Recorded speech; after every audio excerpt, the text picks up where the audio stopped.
Hello mga ka-Discard mo TV, once again welcome po sa ating channel. So sa mga nagtatanong kung bakit nagmo-moist yung freezer nila ay ito guys, ginawa na natin ng video. Ayan, so ganito rin ba mag-moist yung freezer nyo mga ka-Discard mo TV?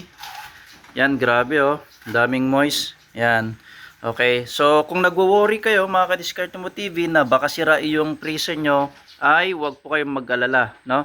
Kasi hindi po sira ang rep or freezer nyo. Yan, tingnan natin. Okay. Pati sa taas, pati dito sa gilid. Yan, grabe yung moist. So, wag po kayong mag-worry mga ka-Discard mo TV dahil hindi po sira yung rep or freezer nyo. Yan.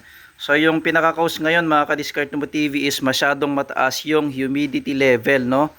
Sa area natin. So, since tag-ulan ngayon, maulan, may bagyo pa, so talagang mataas yung humidity level sa paligid kaya ho nagmo-moist. Ayan.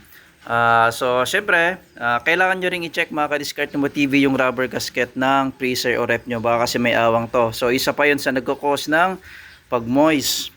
Ayan. So, kung makikita nyo naman dito mga ka-Discard mo TV na naka-intact to, naka-align yung pintuan. So, possible hindi yon yung reason kung bakit nagmo-moist yung freezer nyo. Ayan.